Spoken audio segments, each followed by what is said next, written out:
आप सब हैं जो 8% जो भारत के मूल निवासी बचे हैं, तो वो आप भारत के असली मालिक हो। इसीलिए आप सबके चरणों में मेरा दंडवत प्रणाम। जो पूरी की पूरी व्यवस्था है, जो सरकारें, जो तथाकथित सरकारें हैं जो हमारे ऊपर राज कर रही हैं, वो क्यों कर रही हैं? इसके पीछे सिर्फ और सिर्फ एक ही कारण है कि हम अपनी शक्ति भूल चुके हैं। जो जनता है, जनता असल में एक हाथी की तरह हो चुकी है कि उसको अपने पीछे के, बोलते हैं ना कि हाथी को अपने जो कान है उसके कान उसके शरीर को ढके रखते हैं। मेरी भाषा सही समझ में आ रही है आप लोगों को जी? जो हाथी है, हाथी के कान उसके शरीर को ढके रखते हैं और हाथी को अपनी ताकत का एहसास नहीं होता कि मेरे पास कितनी ताकत है। इसी प्रकार ये जो देश की जनता है, ये देश की जनता भी उसी हाथी के रूप में हम मानते हैं इसको, कि वो अपनी असली ताकत को भूल चुकी है कि हमारे पास असली ताकत क्या है। और असली ताकत का जो एहसास करवाते हैं वो आदिवासी, वो जिनको रूढ़िवादी प्रथा के नाम से देश के अंदर जो दुष्प्रचार कर रहे हैं वो हम लोगों का, कि ये रूढ़िवादी लोग हैं। असल में रूढ़िवादी क्या है उसके ऊपर नहीं जाएंगे, उसकी हकीकत नहीं बताएंगे, क्योंकि अगर आपको सही में प्रचारित करेंगे तो यह पता चलेगा कि भारत के असली मालिक ये हैं। वो जो तथाकथित सरकारों में बैठे हैं वो भारत के मालिक नहीं हैं, क्योंकि जितने भी सैलरीड पर्सन हैं, वो छोटे से एम्प्लॉय से लेकर और प्रधानमंत्री, राष्ट्रपति और सुप्रीम कोर्ट के अंदर बैठे जितने भी जज हैं, वो सब के सब सैलरीड पर्सन हैं। और उसको अगर जो देखा जाए तो वो सब के सब OIGS हैं, ऑन इंडिया गवर्नमेंट सर्विस। तो वो तनख्वाह लेने वाले हैं। और तनख्वाह देने वाला कौन है? तनख्वाह देने वाले हम और आप हैं। इसीलिए असली मालिक कौन हुआ? आदिवासी, ये भारत के वासी। लेकिन ये तंत्र बार बार दुष्प्रचार इसलिए कर रहा है। अब देखिए समस्याएं क्या आती हैं और क्या कुछ जो हम पूरे देश में जो हम जगह जगह पर जा रहे हैं और सीख भी रहे हैं। अब जैसे आज आप लोगों के बीच में आए हैं, आप लोगों की परंपराओं को जानेंगे, आप लोगों से बहुत कुछ सीख कर जाएंगे। फिर वही बात हम भारत के दूसरे राज्यों में जाएंगे, दूसरे स्थानों पर जाएंगे, वहां पर जाकर बताएंगे। असल में जो बात है, जो पूरे की पूरी व्यवस्था है वो क्या कर रही है। अब जैसे झारखंड से ही हम ले कि झारखंड के पास कितनी अपार संपदा है। जो झारखंड के पास इतनी अपार संपदा की सोने की खदान, यहां पर नदियां बहती हैं, नदियों के अंदर सोना भी मिलता है यहीं पर। और यहां पर प्राकृतिक संपदा इतनी है, कोयले की बात की जाए, सोने की बात की जाए, अन्य खनिज पदार्थों की बात की जाए, वो कितने हैं। लेकिन क्या किया जाता है कि वो जो आप लोगों की वो जो धरोहर है, उस धरोहर को के ऊपर सरकार कब्जा करके और उसको कॉरपोरेट के हाथों में देती है और हमें उसके ऊपर तनख्वाह पे रखा जाता है, नौकरी पे रखा जाता है। मतलब मालिक को नौकर बनाने के ऊपर पूरे की पूरी व्यवस्था चली हुई है। और बड़ी बात यह है कि झारखंड के जो वासी हैं, जो बिहार के हैं, छत्तीसगढ़ के हैं, उड़ीसा के हैं, इस एरिया के अंदर जो आदिवासी लोग रहते हैं, इनको मजबूर किया जाता है कि आप अपनी जमीन, अपनी जड़ों को छोड़कर दूसरे राज्यों में काम करने के लिए जाओ। अब आप एक चीज देखिएगा, एक बात, एक इस विचार के ऊपर थोड़ा विचार करना, जो मैं अभी जो अपनी बात रखूंगा इसके ऊपर विचार करना आप, कि झारखंड के, बिहार के लोगों को काम के नाम पर, रोजगार के नाम पर भेजा जाएगा हरियाणा में, पंजाब में, दिल्ली में, गुड़गांव में, महाराष्ट्र में, मुंबई जैसे शहरों में। लेकिन जो हरियाणा के लोग हैं, हरियाणा के लोगों को वहीं पर भी बोला जाएगा कि यहां पर भी रोजगार नहीं है। और हमारे हरियाणा के बच्चे भी अपने प्रदेशों को छोड़कर वो बड़े बड़े महानगरों में जा रहे हैं और दूसरे देशों में जा रहे हैं। और वही रोजगार की अगर बात करें, जोन से देशों में हमारे यहां के बच्चे जाते हैं, वहां पर भी रोजगार नहीं बचा। अमेरिका को बड़े नाम, बड़े तर्ज पर यह दिखाया जाता है कि वहां पर साहूकारी अव्वल दर्जे की है और हमारे यहाँ के बच्चे सबसे ज़्यादा अमेरिका जाते हैं। अब अचरज की बात यह है कि जो अमेरिका में तत्कालिक जो सरकार बनी है, वो सरकार केवल और केवल एक ही शर्त के ऊपर बनाई है वहाँ के लोगों ने, कि आप यहाँ से जो ये बाहर से जो प्रवासी आ रहे हैं, इनको जब आप डिपोर्ट करने का काम करोगे, हम तो आपको सत्ता में लाएंगे। और डोनाल्ड ट्रंप ने आते ही एक बात कही है कि ये जितने भी बाहर के जो लोग यहाँ पर शरणार्थी के तौर पर रह रहे हैं, हम इनको वापस डिपोर्ट करेंगे, वापस भेजेंगे। अब ये कड़ी जोड़ना आप कि जिस रोजगार के नाम पर यहाँ से बच्चे निकले हैं, दूसरे राज्यों में काम करने के लिए जाते हैं, हमारे यहाँ के बच्चे दूसरे देशों में जा रहे हैं। अभी पहले ही झटके में लगभग 80,000 भारतवासियों को यूएस ने घोषित कर दिया है कि हम इनको वापस भेजेंगे। और उन्होंने ये बोला है कि अगर आप कोई भी देश, बहुत सारे देशों के लगभग 14 लाख लोगों के का ये आंकड़ा उन्होंने जारी किया है कि अगर आप इनको वापस नहीं बुलाते हो तो हम आप लोगों के साथ व्यापार बंद कर देंगे। तो वो वापस आएंगे। अब देखो आप कि जो हरियाणा पंजाब के जो बच्चे हैं वो हरियाणा पंजाब में वापस आएंगे, और आप जब वो वहां पर आएंगे तो वो वहां पर जब काम करेंगे तो आपके बच्चों के पास रोजगार नहीं रहेंगे, वो वापस यहां पर आएंगे। मतलब क्या है कि जो हम स्वावलंबी हुआ करते थे, अपने हाथ के जो रोजगार हमारे पास हुआ करते थे, हम वो हाथ के रोजगार करना, हाथ के काम करना हम भूल चुके हैं। ये आदिवासी लोग ही हैं जो अब भी मेहनत कश हैं, वरना पूरे देश में आप देखोगे कि पूरे देश के अंदर लोगों को मेहनत से पीछा छुड़ाया जा रहा है, और यह बताया जा रहा है कि संघर्ष नहीं करना है, आपको आराम से बैठे आपको राशन मिलता रहे, सरकारों के ऊपर आप निर्भर रहो और सरकारें आपको राशन देती रहेंगी, जिसके चलते आप सरकारों के खिलाफ ना बोल पाओगे, ना अपने रोजगारों को लेकर बोल पाओगे। ये बात क्या है अब कि जिन सरकारों को पैसे देकर हम टैक्स के रूप में उनको टैक्स देकर हम जिन सरकारों को हम चलाते हैं, वही सरकारें हमारे को 2 किलो 4 किलो 5 किलो राशन के ऊपर निर्भर कर रही हैं। ये बड़े दुर्भाग्य की बात है देश के लिए कि आज पूरे के पूरे देश में 84 करोड़ लोगों को सरकार फ्री का राशन मुहैया करा रही है। सरकार रोजगार नहीं देगी, जो तथाकथित सरकारें हैं वो रोजगार की बात नहीं करेंगी, लेकिन हमसे टैक्स के रूप में वसूल कर और फिर हम ही लोगों को भीख के रूप में राशन देती हैं, जिस राशन के चलते हम उन सरकारों के ऊपर निर्भर हो जाते हैं कि आप है हमारे प्राणदाता हो, लेकिन वो हमारे प्राणदाता नहीं है, क्योंकि लोगों को यह एहसास करवाना है कि जो देने वाला है, लोगों को यह तो पता ही है कि देने वाला मालिक होता और लेने वाला नौकर होता है, लेकिन सरकारें क्या करती हैं अब कि जो देने वाला है हमसे तो वो छीन रही हैं टैक्स के रूप में जबरदस्ती, और फिर भीख के रूप में हमारे को वो किसानों की अगर बात की जाएगी तो 2,000 रुपये 4 महीने में दे देंगे, 6,000 रुपये साल में देकर और 5 किलो राशन महीने में देकर उनको ये दिखाती हैं कि हम आपको दे रहे हैं। हमसे जो छीन रहे हैं, छीनने वाला क्या होता है? लुटेरा होता है। हमसे तो जबरदस्ती वो छीन रहे हैं, लूट रहे हैं, लेकिन वो लूट करके और भारत के 84 करोड़ लोगों को भीख के रूप में वो राशन देते हैं, और जो लोग फिर ये मानते हैं कि असल में तो सरकार वही है। हम भूल जाते हैं कि सरकार असल में देश की जनता है, हम हैं। लेकिन ये आप लोग ही ये देश के अंदर अब तो ये धीरे धीरे आदिवासी लोगों को जो दुष्प्रचार कर रहे हैं पूरे देश के अंदर, कि वो क्यों कर रहे हैं कि जैसे आदिवासी जो लोग हैं वो अपने हकों की लड़ाई लड़ते हैं, जब वो उनकी लड़ाई भी यही और हमारी भी यही है। आप लोग एक ही बात बोलते हो कि हमें रोटी बेटी और माटी, हम इसके लिए संघर्ष कर रहे हैं। और जो जनता सरकार मोर्चा के साथी हैं वो भी यही बोलते हैं कि जल जंगल जमीन और जानवर, इन 5 चीज़ों के ऊपर निर्णय लेने का अधिकार स्थानीय लोगों को होना चाहिए। मतलब कि यही मांग आपकी है और यही मांग हमारी है, लेकिन अब यहाँ पर हम क्या हैं कि हम संख्या में थोड़े होते हैं इकट्ठा, इसीलिए हम मांग करते हैं। जिस दिन अब जरूरत है कि हम अपनी संख्या को ज्यादा से ज्यादा कैसे बढ़ाएं, हम लोगों को जागरूक कैसे करें कि आपके पास असली ताकत है, क्योंकि अगर देश की जनता जागरूक हो गई तो फिर वो मांग नहीं करेंगे, फिर वो आदेश देंगे कि इस धरती के असली मालिक हम हैं। और वही आदेश देने के लिए हम लगातार दर दर भटक रहे हैं, अन्य राज्यों में अन्य प्रांतों में जा रहे हैं और लोगों को यह एहसास करवाते हैं कि भाई आप ही असली मालिक हो। जिनको हम मालिक समझकर चुनकर भेजते हैं वो मालिक नहीं है, वो हम अपने प्रतिनिधि के तौर पर भेजते हैं और उनको अपनी जेब से तनख्वाह देते हैं, वो नौकर हैं हमारे। और जब हम अपने अधिकारों को लेकर जब हम बातें करते हैं तो हम वो आदेश नहीं देते उनको, हम उनके सामने भीख मांगते हैं, मांग करते हैं। इसीलिए आदेश देने के ऊपर हमने आना है और आप लोग लगातार वो काम कर रहे हो। अब बात क्या है कि अगर झारखंड के लोग मतलब झारखंड के अंदर जो आदिवासी लोग हैं, अगर आप अपने यहां पर अपने क्षेत्र में बैठकर आवाज उठाते रहोगे तो आपकी कोई नहीं सुनेगा।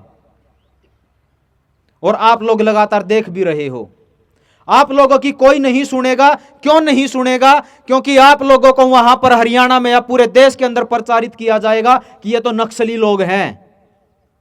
समझना इस बात को आप, कि पूरे के पूरे भारत में आपको दुष्प्रचार किया जाएगा आप लोगों का कि ये तो नक्सली लोग हैं और ये सरकारों के विरोध में खड़े हैं, ऐसा करके दुष्प्रचार करेंगे। लेकिन अगर जो हमने आदेश देना है और अपने हक लेने हैं तो हम एक ही बात बोलते हैं कि अगर समस्या झारखंड के लोगों पर आएगी तो हरियाणा से आवाज उठनी चाहिए, पंजाब से आवाज उठनी चाहिए। और जब पंजाब और हरियाणा के लोगों के ऊपर कोई समस्या आएगी तो आवाज झारखंड की धरती से उठनी चाहिए।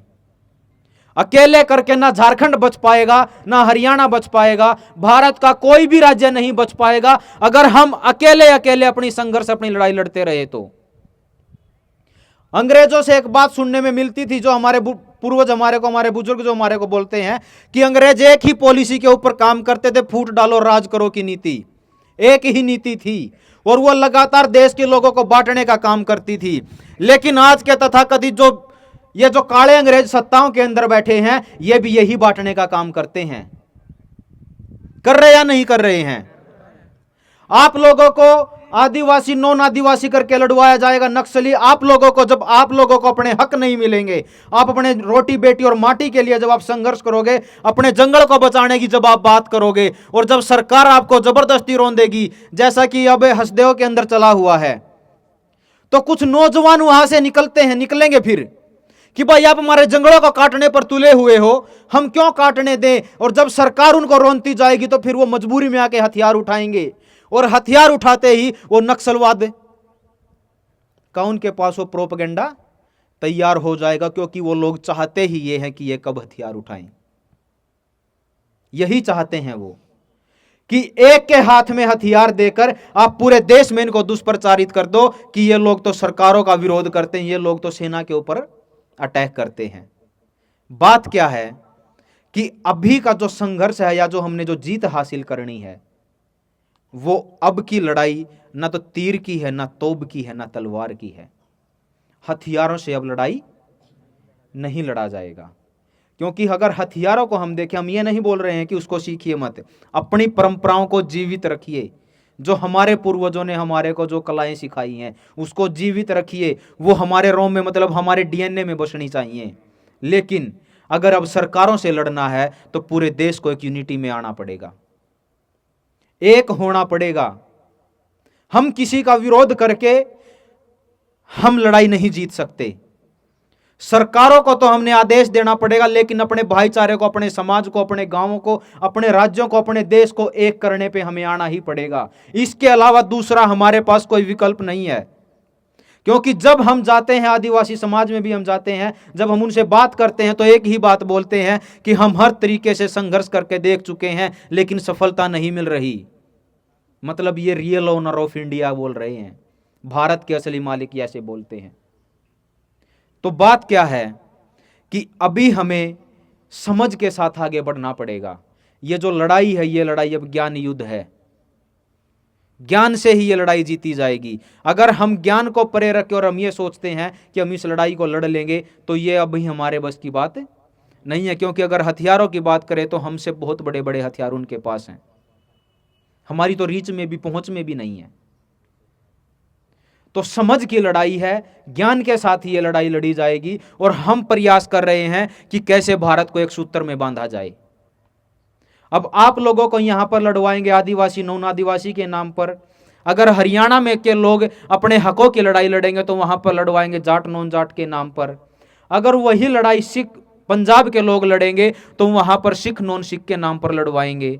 अगर वही लड़ाई गुजरात के आदिवासी एरिया के लोग लड़ेंगे तो वहां पर पटेल नॉन पटेल के नाम से कहीं पर कोई खेल खेला जाएगा और उनके साथ वही काम हो जाएगा, उनको भी आपस में बांट दिया जाएगा। वही लड़ाई अगर अपने हकों की लड़ाई अगर महाराष्ट्र के लोग उठाएंगे, अपने हकों की आवाज़ उठाएंगे, तो उनको मराठा नॉन मराठा करके रगड़ दिया जाएगा।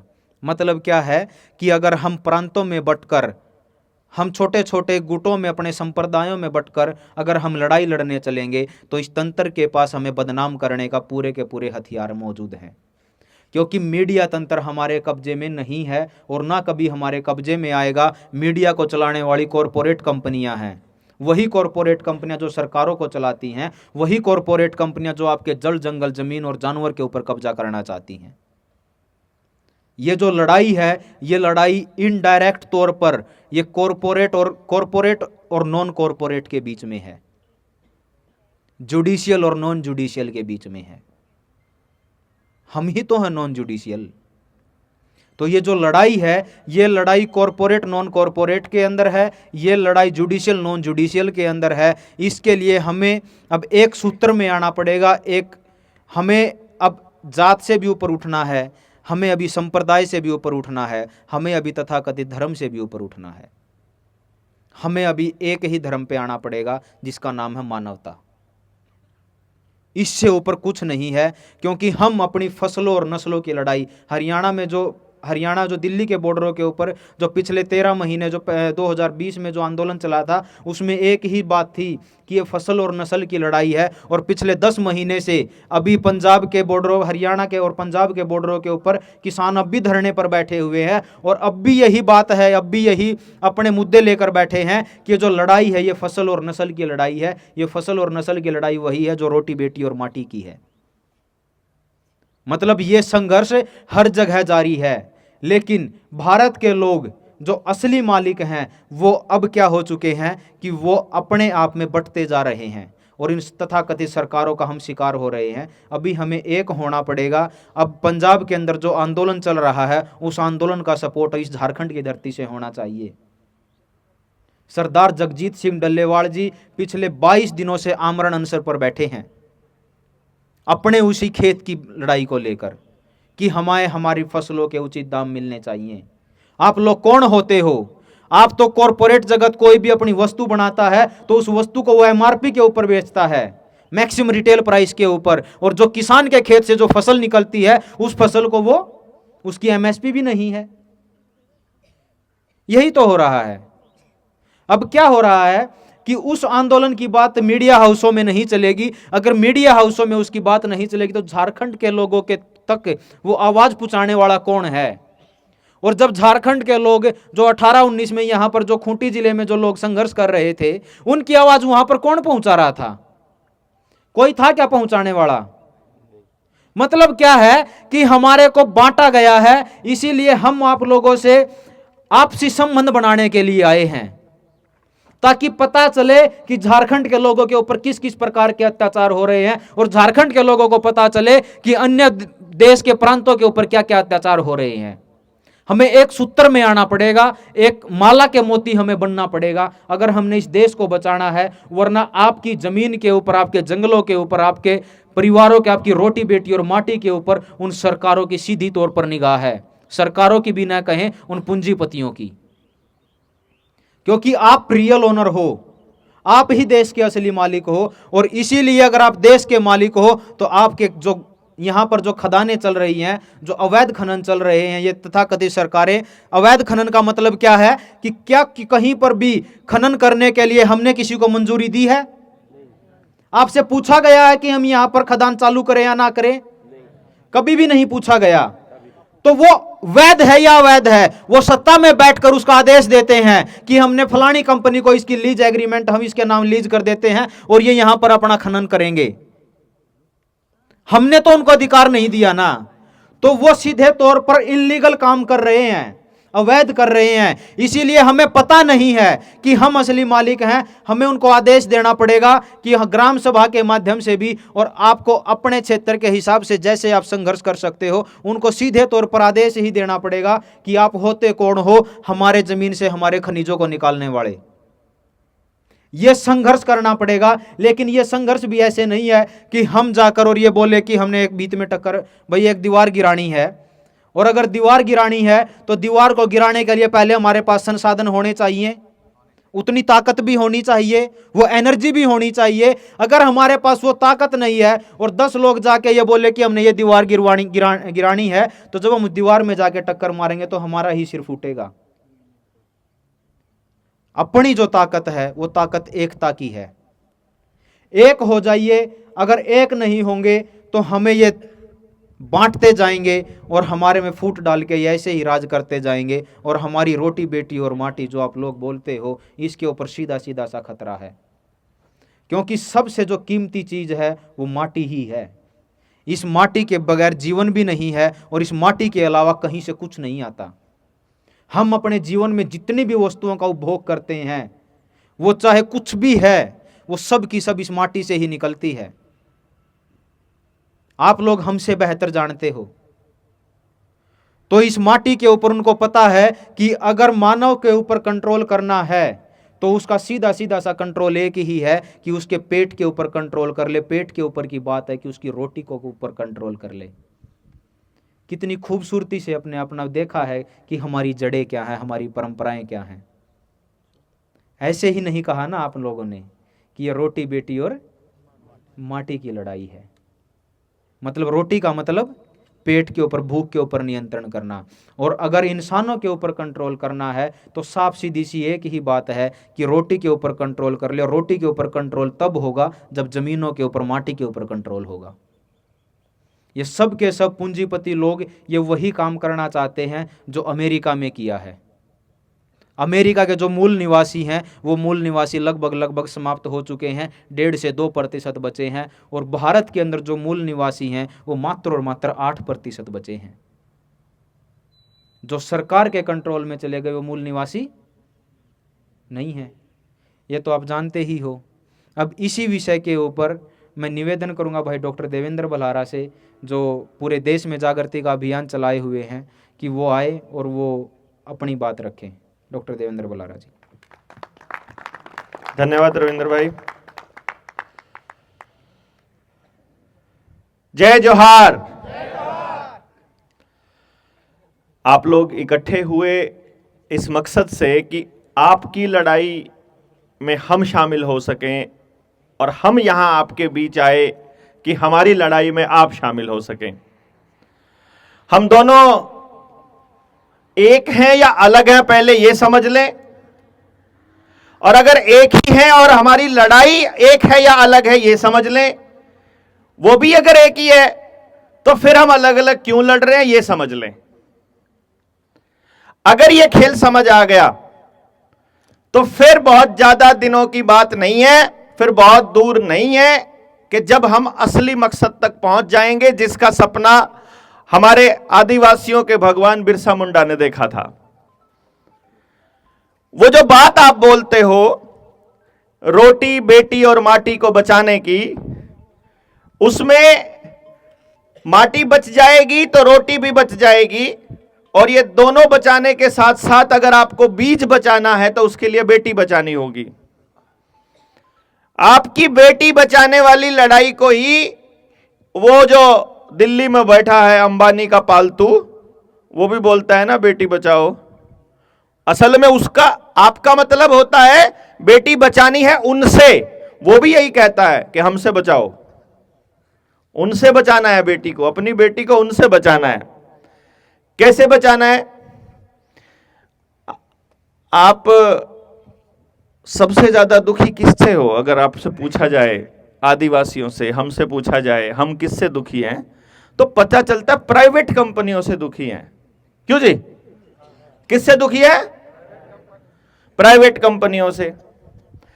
उनका हथियार क्या है प्राइवेट कंपनियों का? पैसा। उनका हथियार एक ही है, पैसा। हमारा हथियार हमारी एकता, उनका हथियार उनका पैसा। वो अपने पैसे का इस्तेमाल करके, वो अपने हथियार का इस्तेमाल करके हमारे हथियार को तोड़ते हैं। वो अपने पैसे का इस्तेमाल करके हमारी एकता को तोड़ते हैं। नहीं तोड़ते? इसको समझना पड़ेगा। ये पानी की बोतल कौन लेके आया? आप लेके आए। पैसा किसको गया? कंपनी को गया। अपने हाथ से मजबूत कर रहे हो ना उनको। आपने ये सोचा कि देवेंद्र भाई आएंगे, उनके लिए पानी लेके जाते हैं। आदिवासियों को ने जब अपना नियम खुद तोड़ना शुरू कर दिया तो आदिवासी कैसे बचेगा? आदिवासी का नियम है कि जो चीज कुदरत ने, परमात्मा ने फ्री दी है, जो मुफ्त में मिली है, उसका कोई दाम नहीं लेना, यही सिखाया गया। आदिवासी मानता है परमात्मा के नियम को। परमात्मा का नियम क्या है कि कोई किसी को क्या देगा, जो भी देगा वो खुदा देगा, यही है ना। यानी कोई किसी को नहीं दे सकता है, मांगना नहीं है, हमारा रिवाज है। और ये आपका भी होगा, मुझे पूरा यकीन है। हमारे गांव में ये रिवाज है कि अगर पड़ोसी के घर में कोई नया खाना, कोई नई डिश बनाई हो, तो वो देने के लिए, साझा करने के लिए वो अगर हमें दे जाए अपने बर्तन में, तो जब उसका बर्तन लौटाना होता है तो खाली बर्तन देते हैं क्या? हम नहीं देते कभी भी। वो खाली बर्तन ना देने का मतलब यही होता है कि हम जो भी खाएंगे मिल बांट कर खाएंगे, ना हम तुम्हारा खाएंगे ना तुम हमारा खाओगे। वो जो मेरा है वो तुम्हारा भी है, और जो तुम्हारा है वो मेरा भी है। यानी वो हम सब का है, क्योंकि हम अकेले इस धरती पर नहीं रहते हैं। और वो ना सिर्फ आदमी इंसानों का है, बल्कि इस धरती पर रहने वाले हर जीव, कीट पतंगे, पक्षी, पशु, सबका है। यही कहते हैं ना हम लोग। अब इन्होंने क्या कहा, जो पूंजीपति लोग हैं ये क्या कहते हैं कि हम तुमको एक कागज देंगे, तुमने अगर वो कागज बनवा लिया तो हम तुमको हर महीने कुछ पैसा भी देंगे। उसका नाम आधार कार्ड है। जो अपने आप को सरकार बोलता है, जो अपने आप को इस धरती का मालिक बोलता है, ओनर ऑफ इंडिया बोलता है, यदि वो कुछ पैसे लेने के लिए अगर वो अपना वो कार्ड बनवा लेगा, आधार कार्ड, तो उसी दिन उनके सिस्टम में एंटर कर जाएगा कि नहीं कर जाएगा? उन्हीं के सिस्टम में आ जाएगा ना। अब वो जो सरकार था, जो मालिक था, जो देने वाला था, अब वो कटोरा उठा के मांगने चलेगा। और जैसे ही मांगने चलेगा, अब आपकी गर्दन उनके हाथों में। क्यों? क्योंकि देखो, ध्यान देना इस बात के ऊपर, आपके पास पैसा ज्यादा है या उनके पास पैसा ज्यादा है? आप उनसे पैसा लेकर उनसे अमीर हो सकते हो, उनसे पैसा मांगकर उनसे अमीर तो नहीं हो सकते, उनसे ज्यादा पैसा तो नहीं आ सकता। हां, उनसे पैसा लेकर अपनी जमीन जरूर उनको दे सकते हो, अपने जंगल जरूर उनके हाथ में बांट सकते हो। जब आप इकट्ठे होंगे तो वो देख लेंगे कि ये सब तो इकट्ठे हो गए, अब इनको कैसे तोड़ा जाए। फिर वो दिल्ली से किसी आदमी को बुलाएंगे। अब हमारे जैसा कोई आदमी दिल्ली से आए और आकर आपको कहे कि हम तुम्हारे लिए कोई स्कीम लेकर आए हैं और तुम्हें उस स्कीम में डालेंगे, तो सारे आदिवासी लोग इकट्ठे हो जाएंगे, बोलेंगे दिल्ली से कोई बाबू आया है, वो ऐसा ऐसा करके बोल रहा है। तो कुछ आदिवासियों के समूह में समझदार से लोग बताएंगे, इनके जाल में मत फंसना, ये पैसे वाले लोग ये बहुत जल्दी धीरे धीरे हमारे घरों में, हमारे गांवों में, हमारे जंगलों में घुसकर हमारे जंगलों को काटने का काम करते हैं, इनके चक्कर में नहीं पड़ना। समझा देंगे ना? कोई बात नहीं, बिना लाइट के चल जाएगा। हमारे बीच के लोग समझा देंगे, समझ में भी आ जाएगा ना समझ। जब लाइट आ जाएगी तो मुझे बता देना, तब तक हम इनके बीच में जाते हैं ताकि सबको आवाज सुने, है ना? सुनाई दे रहा है? अभी और बीच में आ जाएंगे। अच्छा है, दूर से नहीं बोलेंगे मेरे को।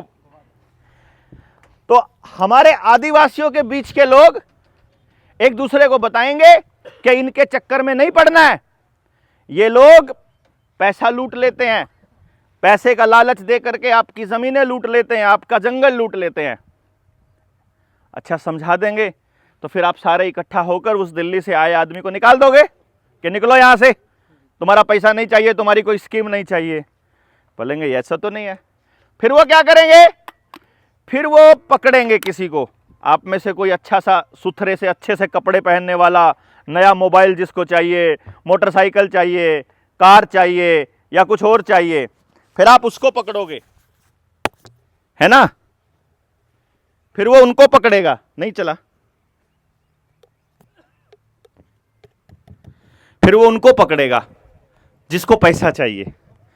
जो थोड़ा सा नया मॉडर्न साल बच्चा होता है ना हमारे बीच का, वो बोलता है मुझे ये चाहिए, मुझे ये चाहिए, मुझे, उसको पकड़ेंगे, उसको बोलेंगे तुझे क्या चाहिए, तुझे ये चाहिए ना, बस तुझे कुछ नहीं करना है, पूरे गांव में 100 लोगों का आधार कार्ड बनवाने हैं, 100 लोगों का ये बनवाना है, तुमको ये बनवाना है, तुमको ये मोबाइल मिल जाएगा, तुमको ये होता है कि नहीं होता आपके बीच में ऐसा?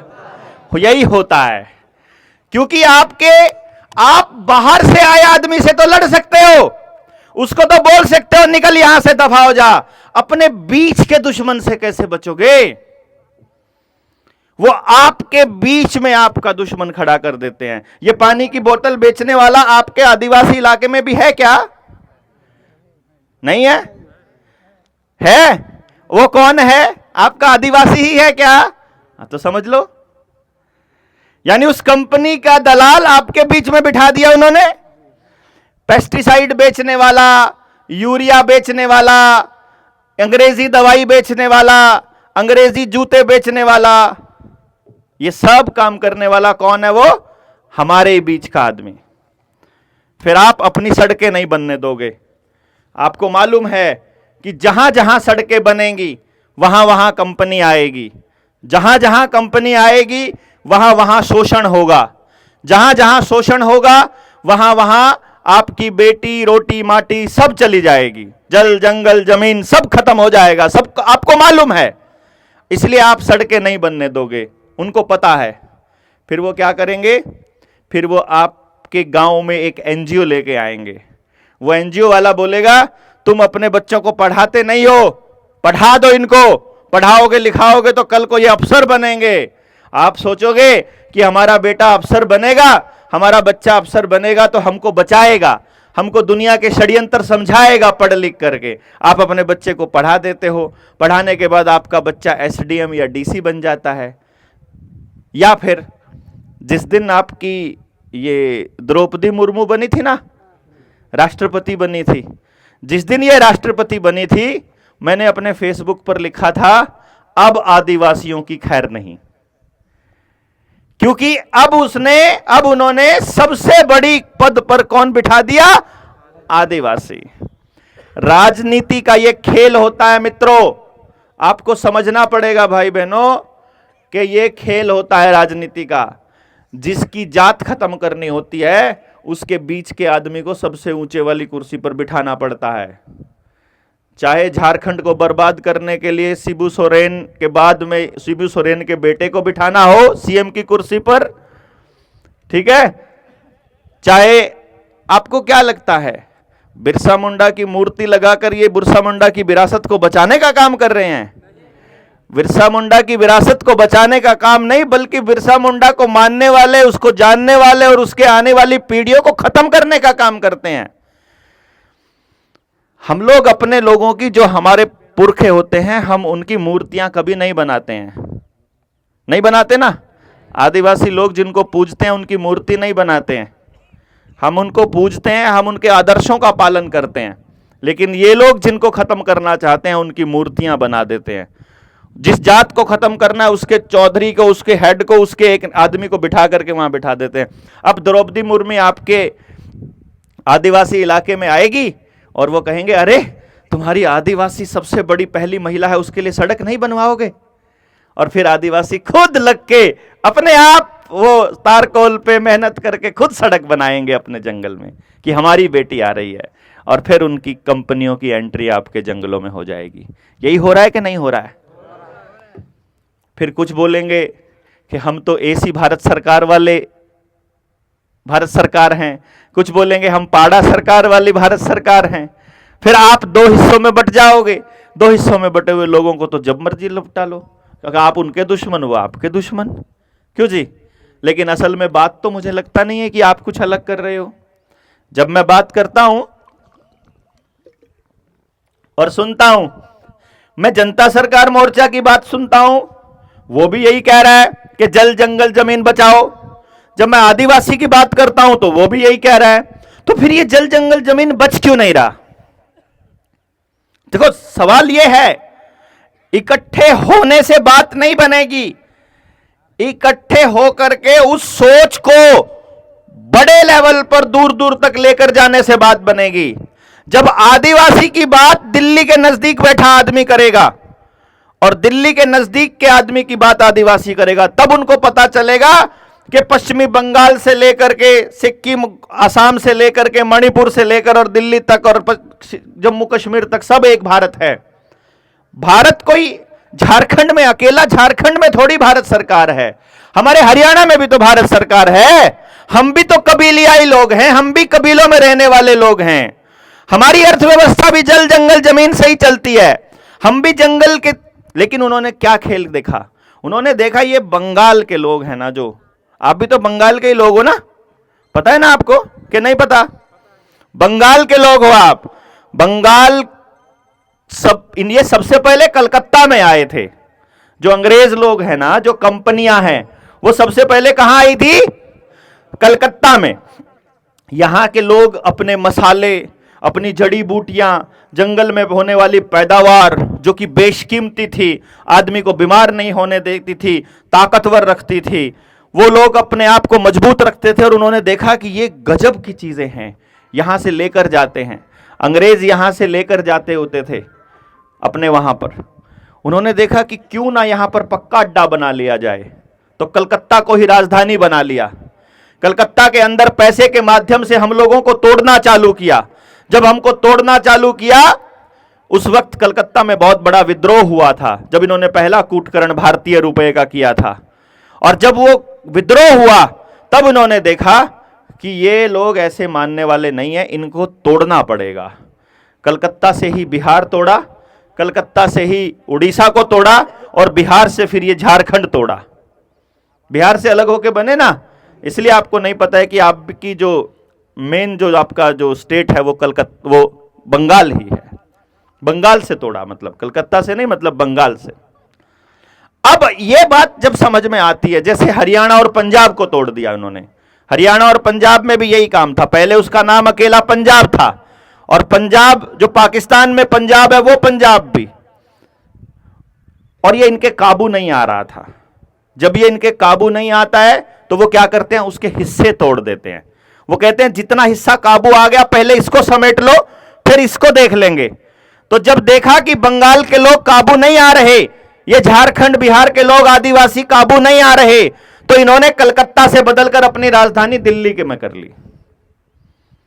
दिल्ली चले गए। इन्होंने देखा इनको अभी पड़े रहने देते हैं, अभी इनको छेड़ते नहीं है, इनको धीरे धीरे खत्म करेंगे, पहले दिल्ली वालों को खत्म करते हैं। तो दिल्ली के नजदीक जाकर उन्होंने सबसे पहले हमारे जंगल खत्म किए, हमारे पूरे गांव के गांव बर्बाद किए। हमको लोगों ने को यह बताया, अरे तुम तो गरीब लोग हो, ऐसा बताते हैं वो कहते हैं तुम्हारे तो कच्चे मकान हैं। अभी आप लोगों को भी लगा क्या पक्के मकान बनने चाहिए? आने लगा मन में?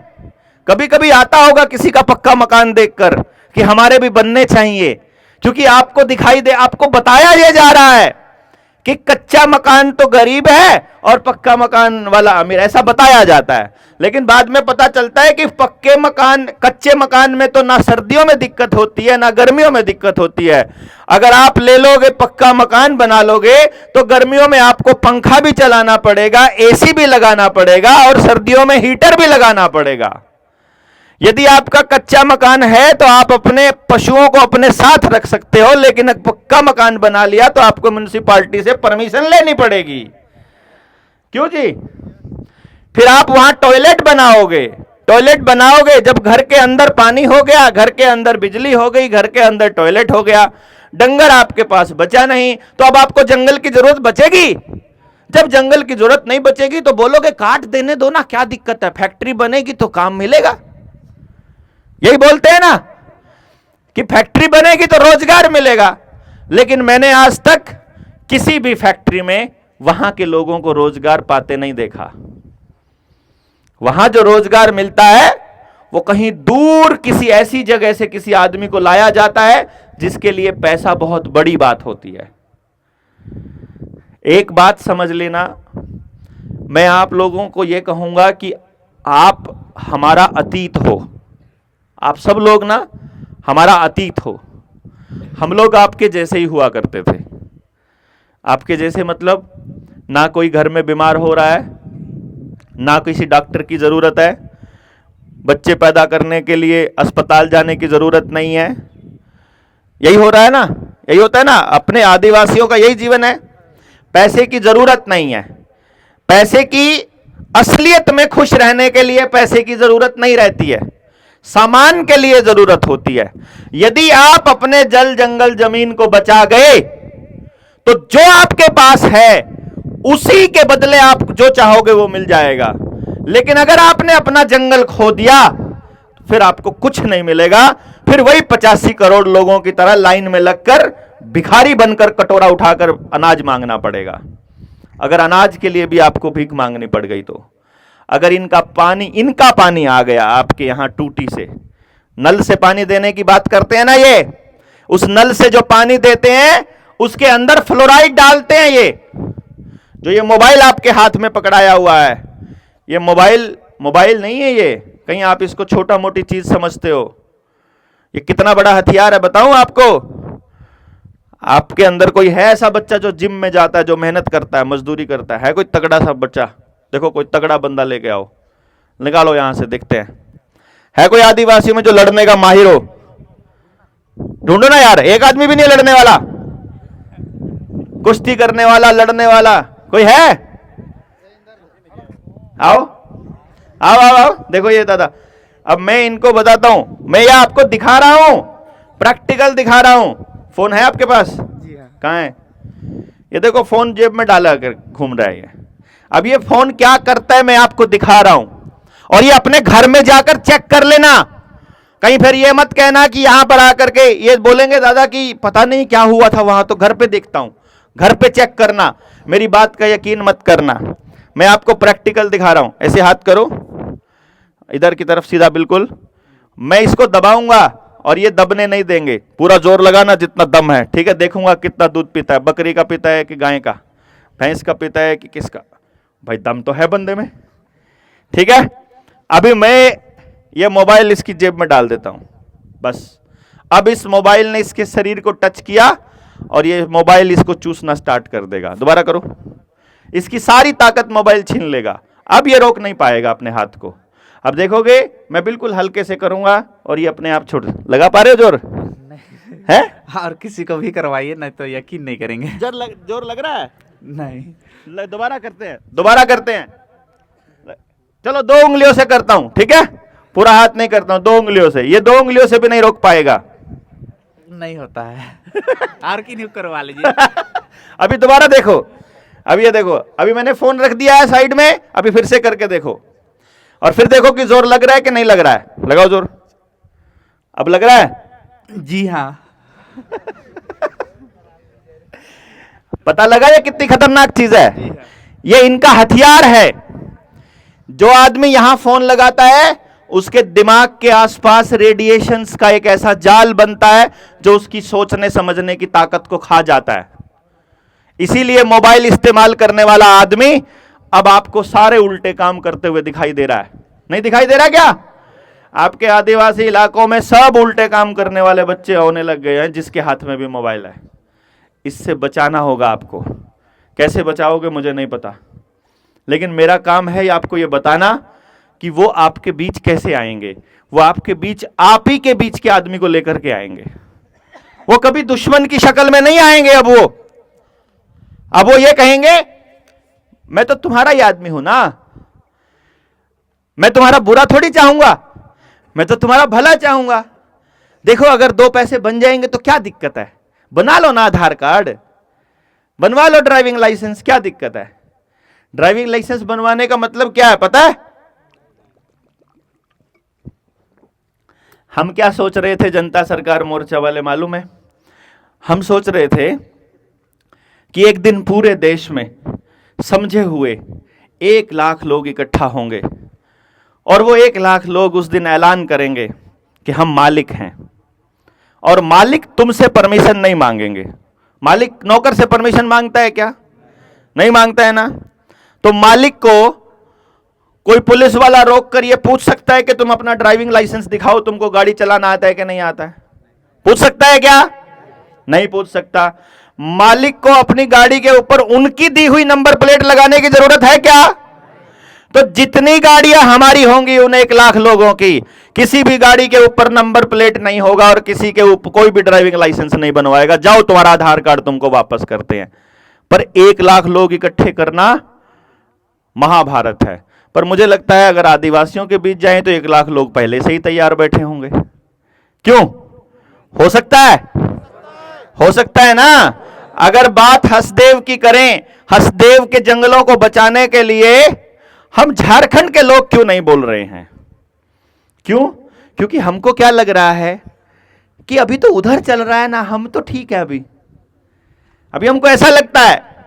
लेकिन आप भूल रहे हो, जंगल के एक कोने में आग लगी हो, अगर उसको ना काटा जाए बीच में से तो सारे जंगल को जलाकर वो नाश करेगी ना। इसीलिए गड्ढे खोदे जाते हैं ना कि कम से कम इससे आगे आग ना जाए, यहीं पर रह जाए। ये गड्ढा हम आदमियों के केस में भी खोद सकते हैं क्या? कि भाई इधर गड्ढा खोद देते हैं, इधर वाले आदमियों का, इधर वाले आदिवासियों का नाश हो जाएगा, हमारा नहीं होगा, बच जाएंगे। हो सकता है ऐसा? ये नहीं हो पाएगा। इसका मतलब आदिवासी हो या हम जैसे लोग जो दोबारा से अपने देश के अंदर अपना मालिकाना हक पाने की इच्छा रखने वाले लोग हों। मैंने आपको कहा आप हमारे पुरखे की तरह हो, यानी हमारा इतिहास हो आप लोग, हम बिल्कुल आपके जैसे ही थे। मैंने अपना बचपन जब देखा है तो अपने माता पिता को बिल्कुल आप ही के जैसे देखा है, जिनके सर से पगड़ी नहीं जाती थी, जो सर पे कोई ना कोई पगड़ी बांध कर रखते थे। जिसने सर पे पगड़ी बांधी हुई है उसको कोई हेलमेट पहनने की जरूरत नहीं है, ये ऑलरेडी कानून के अंदर है, जरूरत ही नहीं है। जिसने अपनी पारंपरिक पगड़ी पहनी है वो, उसको हेलमेट की जरूरत नहीं है, उसको कोई कानून मानने की जरूरत नहीं है। कानून मानने की जरूरत इसलिए नहीं है क्योंकि हम कुदरत का कानून मानने वाले लोग हैं। लेकिन पंगा ये हो गया, हम लोगों ने ही कुदरत के कानून तोड़ना चालू कर दिया। सबसे पहला तो सबूत मैंने अभी बताया, पानी भी मोल का खरीद रहे हो तुम। हम लोग अगर पानी भी अगर खरीद कर पी रहे हैं तो पहला कानून तो यही तोड़ दिया ना हमने कुदरत का। और दूसरी बात, अपने जीवन को जितना भी इनके ऊपर निर्भर रखेंगे उतना ही हम कमजोर होते जाएंगे। जितना एक दूसरे के साथ मिलकर चलते जाएंगे उतना ही मजबूत होते जाएंगे। इसीलिए अगर किसी चीज को मजबूत करने की जरूरत है तो वो है ग्राम सभा। किसको? ग्राम सभा का मालूम है सभी को? किस किस को नहीं पता है? सबको मालूम है। जब आप सबको मालूम है तो फिर यहां पर ये लोगों का राज कैसे चल सकता है? फिर हमारा राज क्यों नहीं है? क्योंकि हम अलग अलग बटे हुए हैं। क्या ऐसा कुछ हो सकता है कि हम मिलकर कुदरत के उस कानून की स्थापना दोबारा से कर सके? हो सकता है क्या? दिल्ली के पास तो हम कर देंगे, इधर को आप लोग कर दोगे? बंगाल वालों से भी जाके बात कर आएंगे, उधर वाले राजस्थान वाले भी तैयार हैं। राजस्थान वाले भी आते हैं ना इधर, अनूप मंडल वाले भी आते हैं, है ना, और भारत सरकार वाले भी आते हैं, केसरी सिंह वाले, दोनों तरह के आते हैं। वो दोनों के दोनों अपने अपनी सरकार कायम करने के लिए तैयार हैं। रेडिएशन से भी मुक्त करना पड़ेगा अपना पूरा समाज। हमारे यहाँ पर कहाँ हुआ था वो, ये केस मैंने सुना था जहाँ, हाँ शायद वो उड़ीसा की बात है, कालाहांडी की। वहाँ सत्ता के अंदर बैठे लोग स्कूल खोलने के लिए आए थे। वो बोले स्कूल खुलेगा, तुम्हारे बच्चे पढ़े लिखेंगे। एक आदिवासी था कोई, उसने बोला स्कूल खुलेगा तो गुलाम बनेंगे तुम्हारे बच्चे, देख लेना फिर तुम। तो क्या करना चाहिए? तो स्कूल तोड़ दे। तो छैनी हथौड़ा लेकर स्कूल ही तोड़ दिया पूरा का पूरा कि जाओ तुम्हारी वाली पढ़ाई नहीं चाहिए। ठीक है, हम ये मानते हैं कि हमें इनके वाली पढ़ाई नहीं चाहिए, तो फिर जो हमारा जीवन जीने के लिए जरूरी है वो पढ़ाई सिखाने के लिए हमारे पास लोग हैं क्या? है क्या? आदिवासियों के साथ प्रॉब्लम क्या हो रही है आज के समय में कि वो मालिक तो बनना चाहते हैं लेकिन अगली पीढ़ी को मालिक बनने की ट्रेनिंग नहीं दे रहे हैं। वो अपनी परंपराओं को आगे तो बढ़ाना चाहते हैं लेकिन उन परंपराओं का मतलब क्या है वो नहीं बताना चाहते हैं। जैसे अभी हमारे वैद्य जी हैं, और ऋषि जी वहां पर बैठे, हम खाना खा रहे थे अभी, तो वहां पर बात चल रही थी मेथी के ऊपर। तो हम बात, ये सिर्फ एक अभी की चली हुई बात बता रहा हूं मैं आपको। विष्णु भाई बोले, विष्णु भाई नहीं, वो गौरदा ने कहा कि मैंने अपनी मां से पूछा कि मेथी रात को क्यों नहीं देते हैं, सुबह क्यों देते हैं खाने में। वो बोला हमारी मां ऐसे देती थी तो हम भी ऐसे ही दे रहे हैं, नहीं मालूम है। तो उससे अगली जनरेशन कुछ सीख नहीं पाएगी। लेकिन फिर वैद्य जी ने हमको बताया कि भाई ये इसलिए देते हैं क्योंकि वो शुगर लेवल को डाउन करती है, शुगर को, ब्लड शुगर को डाउन करती है। तो रात को आदमी की शुगर डाउन ना हो जाए, जरूरत से ज्यादा डाउन ना हो जाए, इसलिए रात को नहीं देते हैं कि सोते सोते कोई दिक्कत आ जाए, इसलिए सुबह सुबह के खाने में या दोपहर के खाने में उसको शामिल किया जाता है। मेरा कहने का मतलब ये है सिर्फ कि जो काम हम कर रहे हैं, जो परंपरा हम अपनी निभा रहे हैं, वो परंपरा का मतलब क्या है, क्या अगली पीढ़ी को हम समझा पाए हैं? नहीं समझा पाए हैं ना। लेकिन वो लोग तो मोबाइल देकर आपके बच्चों को बता रहे हैं कि ऐसे रील बनती है, ऐसे ये काम होते हैं, इस तरह से डांस होते हैं, ऐसे ऐसे कपड़े होते हैं, ऐसे ऐसे मतलब डांस बार बनते हैं, ऐसे दारू पी जाती है, ऐसे नशा किया जाता है, इस तरह से अश्लील हरकतें करी जाती, वो तो सारी की सारी बता रहे हैं मोबाइल में। तो नई पीढ़ी को आप नहीं सिखा रहे हो, वो सिखा रहे हैं। तो आप कितने दिन तक बचा पाएंगे अपनी पीढ़ी को? यही हाल रहता है तो कितने दिन बचा पाएंगे? चैलेंज है, ये चुनौती है हम सबके सामने, बहुत बड़ी चुनौती। ये हम उसी दिन जाल में फंस जाएंगे जिस दिन 90% से ज्यादा लोगों का आधार कार्ड इनके पास पहुंच गया, जिस दिन 70% से ज्यादा लोग अपने मोबाइल से पेमेंट करने लग गए। मोबाइल से गूगल पे कौन कौन करता है? कौन कौन करता है? हाथ खड़ा करो। बस तुम सब तो ला गए लपेटे में भाई, नहीं बच सकते। अरे आदिवासी भी गूगल पे कर रहा है, बताओ, फिर तो फंसेगा ही फंसेगा। सोचो, हम भी कोशिश करते हैं अपना जो, मतलब अभी तो चलो समाज के काम करने लगे तब और बात थी, इससे पहले हम भी कोशिश करते कि अपना बैंक अकाउंट एक्सेस ना करें। गूगल पे और जी पे तो दूर की बात हुआ करती थी, और आप लोग उसको शौक से कर रहे हैं, नई पीढ़ी वाले। इसका मतलब क्या है कि आप असली धन से दूर होते जा रहे हो। कोशिश कीजिए अपनी परंपराओं को दोबारा से सहेजने की, और कोशिश कीजिए अपनी ग्राम सभा को मजबूत करने की। और ग्राम सभा को मजबूत करने का काम और अपनी परंपराओं को सहेजने का काम सिर्फ एक ही तरीके से हो सकता है कि आपके कबीलों में बैठे हुए जो बुजुर्ग लोग हैं, उनके साथ बैठ करके आज का नौजवान पहले सीखे उनसे कि ये जो आप करते थे ये क्यों करते थे, इसका क्या कारण था, इस लड़ाई को आगे कैसे बढ़ाया जाए। इन्होंने बच्चों को और बुजुर्गों को दूर कर दिया, ये बहुत बड़ा कारण है हमारा अलग होने का। यही हो रहा है ना। और हम आधुनिकता की दौड़ में इस तरह से शामिल होते जा रहे हैं कि इन्हीं के दिए हुए जीन्स के कपड़े पहन रहे हैं, इन्हीं के दिए हुए ब्रांड के कपड़े जूते पहनते हैं, इन्हीं की दी हुई घड़ी पहन रहे हैं, इन्हीं का दिया हुआ मोबाइल इस्तेमाल करते हैं, इन्हीं का तो रिचार्ज करते हैं, इन्हीं की गाड़ियां इस्तेमाल करते हैं, इन्हीं का पेट्रोल डीजल इस्तेमाल करते हैं। अपना कुछ है ही नहीं है। जब अपना कुछ है ही नहीं है तो अकड़ का है कि भाई, नहीं समझे? अकड़ उसकी होगी ना जो मेरा है, जो मेरा होगा उसकी अकड़ होगी। मेरी धरती है, मैं इसे बचाऊंगा। बचाने के लिए क्या करना पड़ेगा? इस धरती पर पड़ने वाले कीटनाशकों को उससे बचाना होगा। इस धरती को, अंडरग्राउंड पानी खराब हो रहा है, फैक्ट्रियों के जरिए इसको रोकना होगा। अवैध खनन हो रहा है कोयले की खदानों का, इसको रोकना पड़ेगा।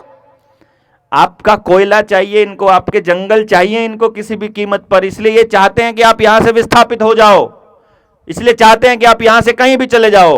ये जंगल दे दो और यहां तुम्हारे लिए मकान फ्लैट बना देते हैं, एसी लगे हुए हैं, 24 घंटे की लाइट है, अभी दिखाई दे रहा है, बाद में कुछ नहीं मिलना। यहां एसी खराब हो गया तो ठीक करने वाला आदमी नहीं मिलेगा, लाइट चली गई तो आएगी नहीं, क्योंकि एक बार बस वहां से निकल जाओ बस तुम, बाकी तुमको तुम्हारी बर्बादी हम अपने हाथ से देख लेंगे।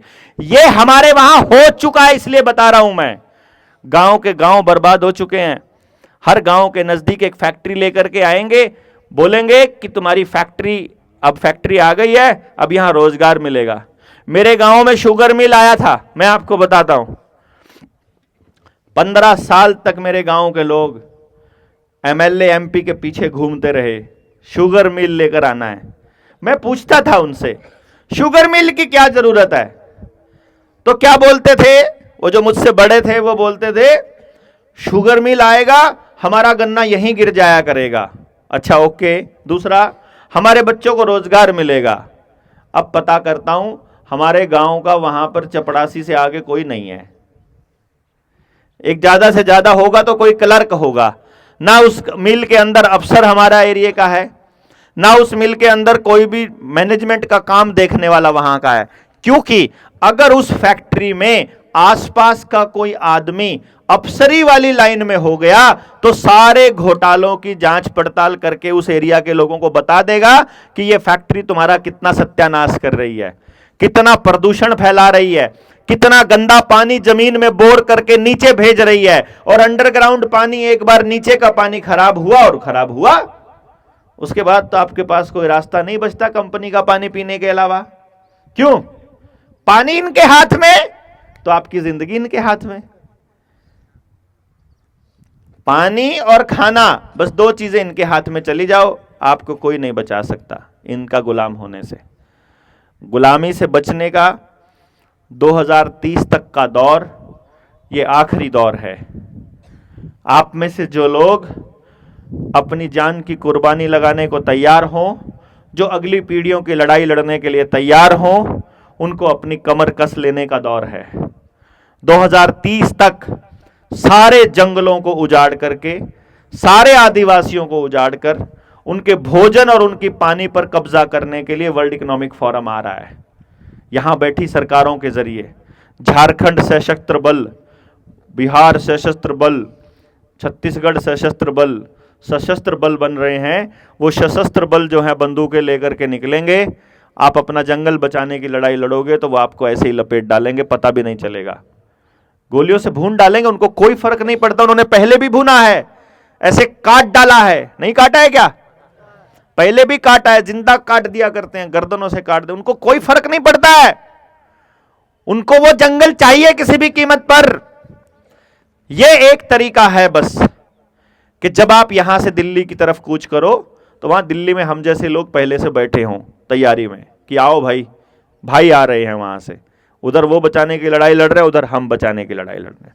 ये जल जंगल और जमीन बचाने की लड़ाई व्यापक तौर पर जनता सरकार मोर्चा लड़ने की तैयारी कर रहा है। हम ये बिल्कुल नहीं कहते कि आप जनता सरकार मोर्चा के बैनर के नीचे आओ, हम कहते हैं आप हमारे साथ आओ। जब आपको हमारी जरूरत हो तब आप कॉल देंगे, और जब हमें आपकी जरूरत हो तब आप कॉल देंगे। हो सकता है हमारा साथ में लड़ना संभव हो सकता है। यस थोड़ी बोलेंगे, अंग्रेजों की अंग्रेजी बोलेंगे, हम जोहार बोलेंगे। हम अपना, हमारा एक ही नारा है, जय जोहार का नारा है, भारत देश हमारा है। जय जोहार का नारा है, जय जोहार का नारा है। एक दूसरा नारा है हमारा, भारत की हुंकार है, जनता ही सरकार है। यानी हम ही सरकार है, मालिक हम हैं, तुम उधर बैठे हुए नौकर हो। भारत की हुंकार है, जोश से बोलेंगे, भारत की हुंकार है, जय जोहार का नारा है। हो सकता है ये लड़ाई हम एक साथ मिलकर लड़ सकते हैं, यदि आपके इलाके में हम सब लोग मिलकर के एक रणनीति तैयार करेंगे।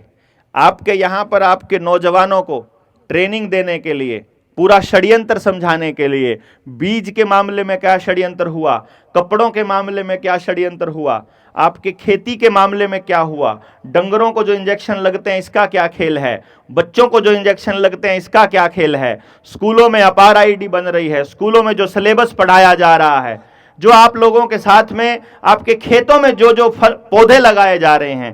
पहले तो जंगल काट देंगे, फिर बोलेंगे कि जंगल कट गए, वृक्षारोपण करो। वो जो नए वृक्ष लगा रही है सरकार, जो सरकार की नर्सरी में जो आपको नए पेड़ पौधे मिलते हैं, वो सारे हाइब्रिड पौधे हैं। और जो आदिवासियों के पास जितने भी पौधे हैं वो सारे इंडिजीनियस पौधे हैं, जो पुराने पारंपरिक पौधे हैं। इसलिए हमें को उन पारंपरिक पौधों को बचाना है, क्योंकि उनमें पॉजिटिव ऊर्जा है, सकारात्मक ऊर्जा है, उनमें अच्छी ऊर्जा है। और जो ये लोग दे रहे हैं इसमें नेगेटिव ऊर्जा है। ये जिनके घर में पौधे लग गए उनके घर में झगड़ा, तलाक, बीमारियां सब आएंगी, क्योंकि वो नकारात्मक हैं पहले से ही। तो ये नए बच्चों की मदद से हम लोगों को दूसरी चीजें डाल रहे हैं। ये जो गाड़ियों का षड्यंत्र है, ट्रैवल करने का, 24 घंटे घूमते रहो सुबह से लेकर रात तक, तेल कारखानों का, कोयले की खदानों का, हीरे की खदानों का, एल्यूमिनियम का, लिथियम का, ये सारा षड्यंत्र आपको समझना पड़ेगा। इसके बिना आप लड़ ही नहीं पाओगे। क्या लड़ोगे? आप हथियारों से नहीं लड़ सकते हो दोस्तों, मैं आपको पहले बता रहा हूं। इनके पास बंदूक है, आपके पास तीर भाले हैं, इनके पास बंदूक है, इनके पास टैंक हैं, इनके पास तोप हैं, और अब तो इनके पास एआई वाली गन है, एआई वाली मशीनें हैं, जो ऊपर से हवा से आकर के केमिकल छिड़क देंगे। यहां बैठे हुए हो ना, अभी एक ड्रोन आएगा, ऊपर से केमिकल छिड़क देगा, जितने लोग हैं सबको एलर्जी हो जाएगी, एक हफ्ते बाद सबको हार्ट अटैक। ऐसी भी दवाइयां आ गई है। फिर क्या करोगे? आपके खेतों के ऊपर छिड़कते हैं ना, ऊपर से जहाज में दिखाई देता है ना वो लाइन, वो सब केमिकल छिड़के जाते हैं। अब एकदम तो सबको मार नहीं सकते हैं, तो एल्यूमिनियम छिड़क देंगे। वो एल्यूमिनियम किधर गिरेगा? या तो आपकी स्किन पे गिरेगा, या आपके डंगरों के ऊपर गिरेगा, या पशुओं के ऊपर, या आपके खेत में गिरेगा, आपके पौधों पे गिरेगा। वहां से जो फल खाओगे, जो सब्जी खाओगे, जो खेत की फसल खाओगे, उसके सारे के जरिए पेट के अंदर जाएगा ना वो।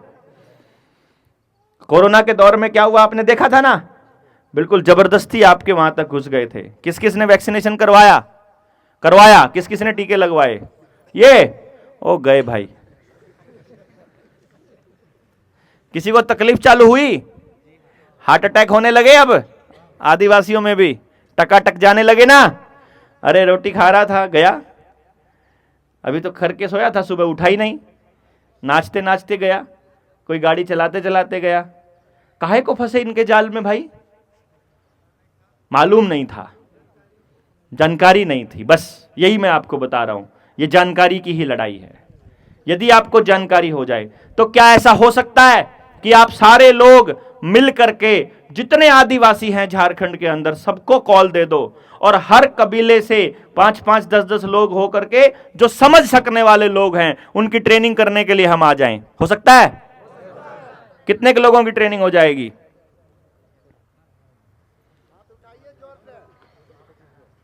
आप सब लोग आ जाएंगे? ये तो आप आ जाएंगे।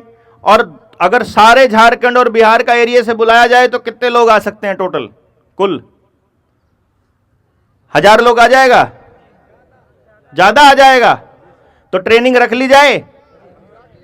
कब रख ली जाए? जनवरी में रख ली जाए? जनवरी में या फरवरी में? जनवरी में। ठंडी थोड़ी कम हो जाए तब। तो जनवरी के आखिर में या फरवरी के शुरुआत में?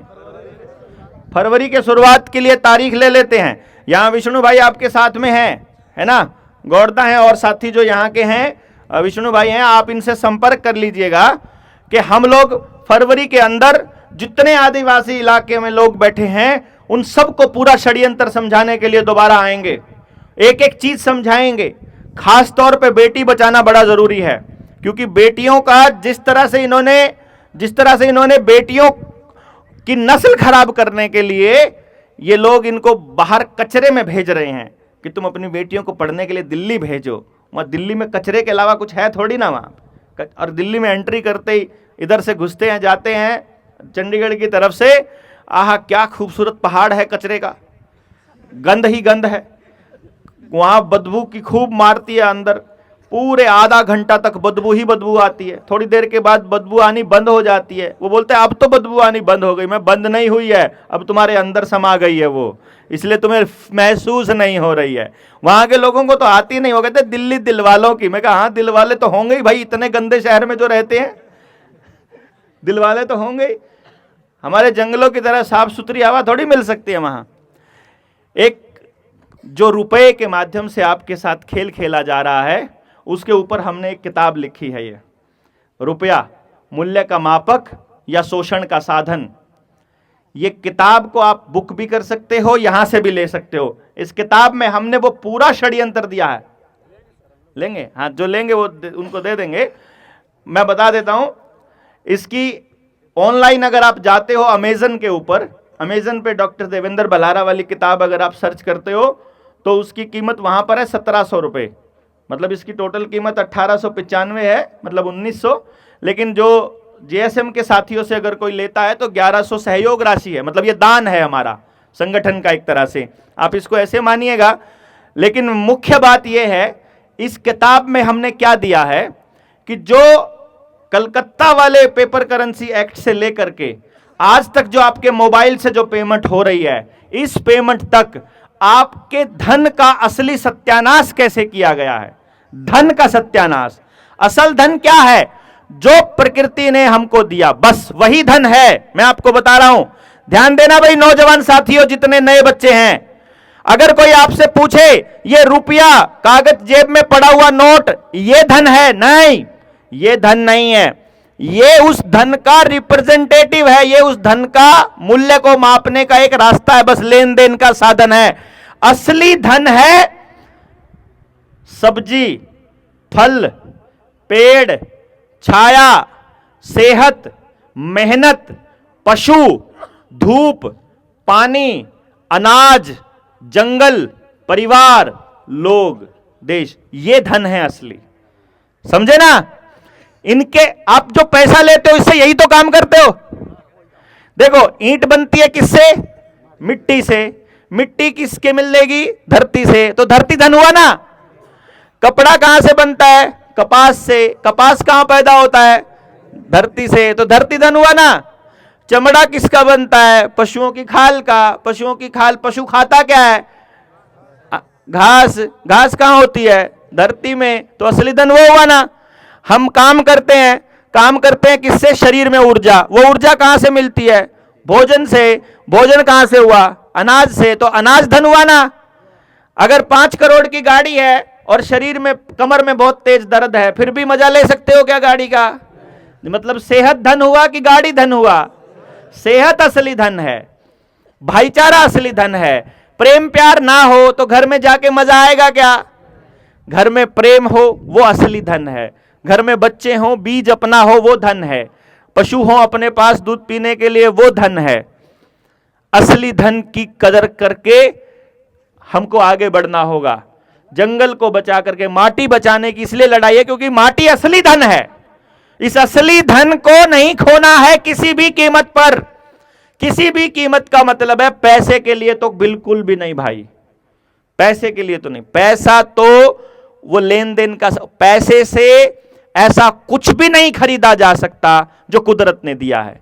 पैसे से आप हवा नहीं खरीद सकते, पैसे से आप पानी नहीं खरीद सकते। अभी दिख रहा है आपको 20 रुपए का 1 लीटर, ये खरीदना नहीं है।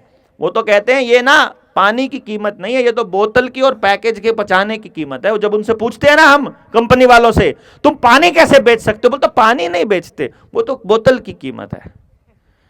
अच्छा, बोतल की, तुम्हारी बोतल की कीमत तो 20 रुपया हो गई, कमाल करते हो। और किसान 6 महीने तक मेहनत करता है खेत के अंदर, उसकी अनाज की कीमत भी तुम 20 रुपया किलो लेते हो। समझ रहे हो? ये लूट अपने नए बच्चों को मत पता लगने दो। हम नए बच्चों को यह बता रहे हैं कि पानी मोल का खरीदा जा सकता है। फिर कल को आपकी नदियों के ऊपर ये पाबंदी लगा देंगे, बोलेंगे ये कंपनी को दे दी है नदी, अब तुम यहां से पानी नहीं ले सकते, अब तुम अपने पशुओं को यहां पानी नहीं पिला। फिर क्या बोलोगे आप? मान लोगे उनकी बात? इस हिसाब से माननी पड़ेगी। लेकिन अगर संगठित हो गए फिर इनकी औकात नहीं है। तो संगठित होकर करोगे क्या? भीड़ तो सिर्फ सत्यानाश करती है भाई। समझी हुई भीड़ लड़ाई लड़ती है। सेनापति जब किस सेना को जब तैयार करता है तो कैसे करता है? वो सबसे पहले उनको ट्रेनिंग देता है। उस ट्रेनिंग से भी पहले वो उनको बताता है कि तुमको जो लड़ाई लड़नी है वो क्यों लड़नी है, वो लड़ाई क्या है, दुश्मन कौन है। मैंने आपको बताया, आपका दुश्मन, हमारा दुश्मन हमारे ही बीच का आदमी है। क्या करोगे? उसको मारोगे? उसको मार भी नहीं सकते भाई, वो तो अपना ही बच्चा है। ये आशा वर्कर जो आपको इंजेक्शन लगाने आ रही थी, आंगनबाड़ी वाली, आशा वाली, वो कौन थी? हमारे ही बीच की थी ना। जो मास्टर जी आते हैं हमारे बच्चों को पढ़ाने का नाटक करने, वो कौन है? हमारे ही बीच का है। डीसी कलेक्टर भी है हमारा बना के भेजते हैं कि आदिवासियों का है, एसटी है भाई, ये तो शेड्यूल ट्राइब से है, इसको भेजो। सर मोदी बोल रहे थे कि बेटी बचाओ बेटी पढ़ाओ, वो क्या कर रहे हैं? सबको देश को और सबको लूट रहे हैं। हाँ लूट ही रहे हैं, कोई नहीं अरे मैंने वो यही कह रहे हैं कि मोदी कह रहे हैं कि बेटी बचाओ बेटी पढ़ाओ। वो क्या कर रहे हैं? वो बता रहे हैं आपको कि अपनी बेटी बचाओ, उनसे, नेताओं से बचाओ, बाहर जाने से, शहरों में जाने से बचाओ। वो बता रहे हैं उनको बचाओ। असल में जो अपनी लड़ाई है वो भी बीज बचाने की लड़ाई है। तो ज्यादा आप सब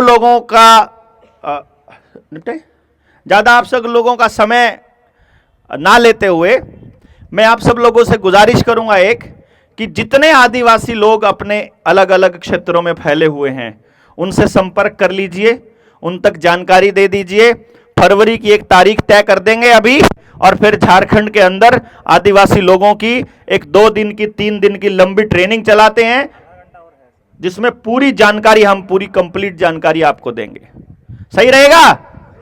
क्योंकि सबसे पहले यह जानना जरूरी है कि यह लड़ाई किससे है, दुश्मन कौन है, दुश्मन कौन है, और यह लड़ाई को जीता कैसे जा सकता है। इस खेल को बहुत समझना बड़ा जरूरी है। आपके बीच में जो रिसेंट में आज के टाइम पर सबसे ज्यादा जो खतरनाक चीज है वो है, एक आपके बच्चों के स्कूल और स्कूल में बनने वाला आधार कार्ड और अपार आईडी, और दूसरा है आपके गांव में आसपास आया हुआ कोई फाइनेंस वाला, कोई बैंक जिसने दिया हुआ है आपको लोन। ये 2 बड़े जाल हैं जो चारों तरफ आपके फैलाए जाएंगे। आपके बच्चे की अपार आईडी बन रही है, उस अपार आईडी को बना करके, उस अपार आईडी का खेल समझो आप क्या है। सबसे पहला खेल, ऊपर से अधिकारी का आदेश आया हुआ है कि सबको सबकी आईडी बनानी है, ऊपर से आदेश आया है, लेकिन अधिकारी ने जो आपको कागज दिया है अपार आईडी के ऊपर साइन करने वाला, उसमें मां बाप की तरफ से लिखा है कि मैं सहमति दे रहा हूं कि अपार आईडी बना दो। मतलब ऐसा लग रहा है जैसे मां बाप खुद कह रहे हैं कि बना दो मेरे बच्चे की अपार आईडी। मां बाप तो नहीं बनवा रहा, वो तो स्कूल वाले जबरदस्ती कर रहे हैं। जब स्कूल वाले जबरदस्ती कर रहे हैं तो स्कूल वालों से किसी ने जाके पूछा कि ये जबरदस्ती, मतलब ये क्यों कर रहे हो, ये कंपलसरी है कि वॉलंटरी है, ये स्वैच्छिक है कि इसको अनिवार्य है, ये करना पड़ेगा कि काम भी चल जाएगा। स्कूल वाले आपको बोलेंगे ये अनिवार्य है, ये तो बनवानी पड़ेगी, इसके बिना तुम्हारा बच्चा पेपर नहीं दे पाएगा। बस आपको कुछ और नहीं करना है, स्कूल वालों को बोलो यही बात हमें लिख कर दे दो, और फिर स्कूल वालों की वाट हम लगवाएंगे। अगर वो सरकारी मास्टर है तो उसकी नौकरी जाएगी, अगर वो प्राइवेट स्कूल है तो उसका एफिलिएशन खत्म कराएंगे। स्कूल वाले लिख कर नहीं दे रहे हैं, वो मां बाप से कह रहे हैं कि आप लिख कर दे दो कि हमें नहीं चाहिए। बोलो कोई बात नहीं, अभी तो हम लिख करके दे रहे हैं क्योंकि अभी हम थोड़े हैं, थोड़ी एक बार हम ऐलान करने दो, फिर तुम्हारा बोरिया बिस्तरा यहां से उड़वाएंगे हम। और फिर इस बात को सबको समझ लेना है कि अपार आईडी अपने बच्चे की किसी भी कीमत पर नहीं बनने देनी है। अगर स्कूल वालों ने बना दी है तो स्कूल में जाकर के बोलो कि अपार आईडी के कंसेंट लेटर के ऊपर लिखा हुआ है कि मैं जब चाहे अपनी सहमति वापस ले सकता हूं, मेरा ये अपार आईडी कैंसिल करो। ठीक है? दूसरा नंबर, लोन का मुद्दा है, बहुत महत्वपूर्ण मुद्दा है। ये लोन के मुद्दे को सुलझाने के लिए ही ये किताब है।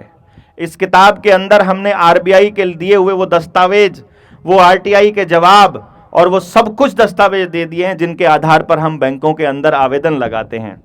हालांकि आदिवासी इलाके में रहने वाले लोग जिनको अपने अधिकारों का पता है, वो पहले से ही अपने लोगों, वो बैंकों से सवाल पूछते रहते हैं कि पहले तो ये बताओ। आदिवासी को तो मैंने एक चीज देखी थी, एक जगह मैं गया हुआ था, वहां उन आदिवासियों ने क्या किया हुआ,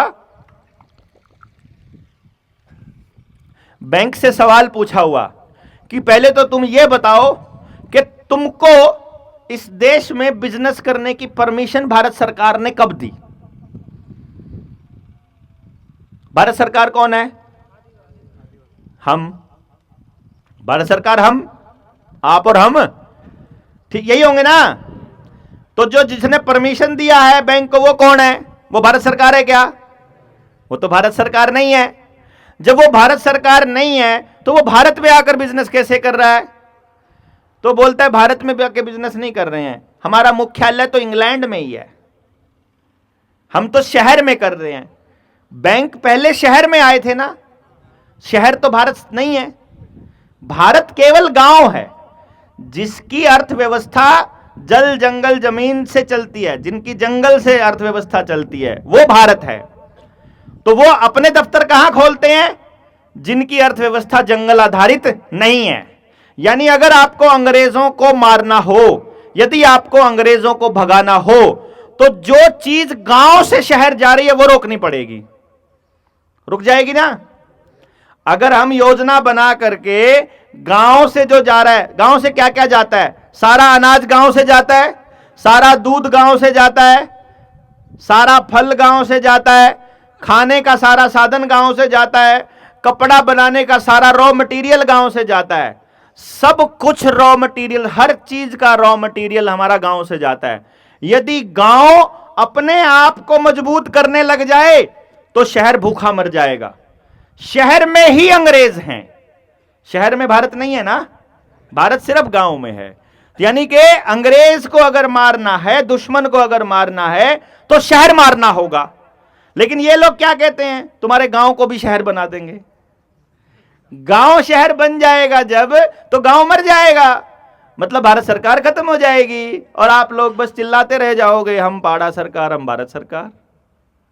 फिर ना भारत सरकार ना पाड़ा सरकार।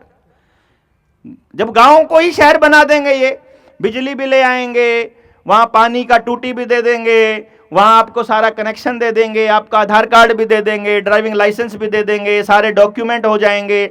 गांव में भी मकान बनाने के लिए आपको परमिशन लेनी पड़ जाएगी, म्युनिसिपल कमेटी में ले देंगे। शहर को बढ़ा के वहां के उस एरिया में घुसा देंगे, बोलेंगे ये जमीन वन विभाग की, ये जमीन फलाने विभाग की, और ऐसे करते करते धीरे धीरे काबू कर जाएंगे। ऐसे ही हो रहा है ना?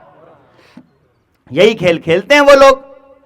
तो इस खेल को अगर आपको रोकना है तो फिर आपको समझना पड़ेगा कि ये बैंकिंग सेक्टर क्या कर रहा है।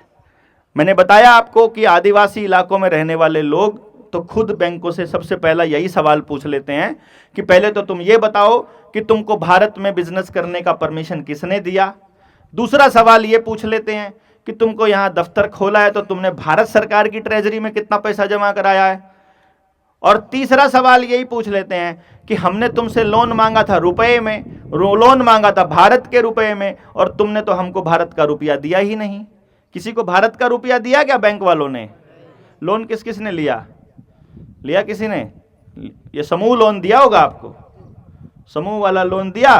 बाद में फिर आपको बोलते हैं पैसा जमा कराना पड़ेगा, किसी भी हाल में कराना पड़ेगा।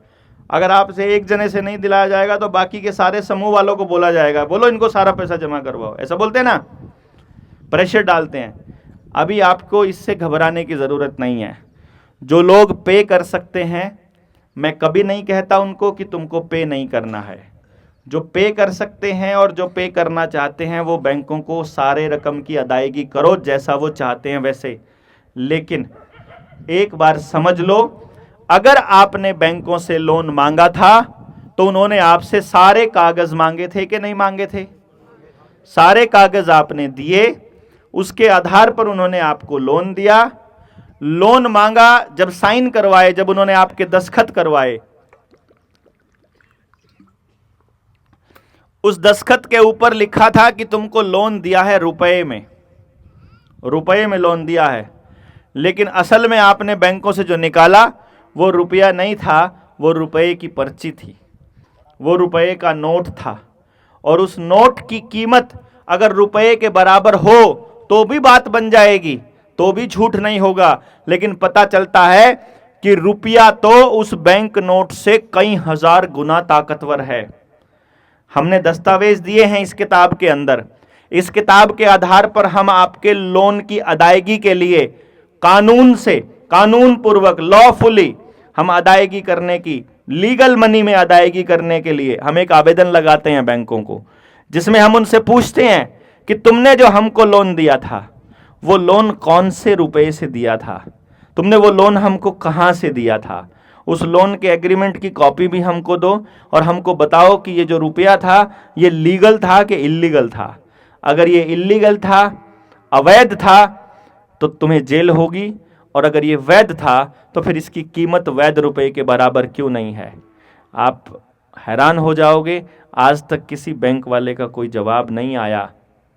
ध्यान से इस बात को समझना पड़ेगा, बैंक वाले जवाब नहीं दे रहे हैं, जवाब नहीं दे रहे हैं, तो फिर हम अपना लठ उठा लेते हैं कि भाई जवाब दे और पैसा ले, उससे पहले इधर मत घुस जाना। ये तो अपन लोग तो बड़े आसानी से कर सकते हैं ना, हम किसी का पैसा नहीं मारना चाहते, लेकिन पहले हमको कुछ दो, तो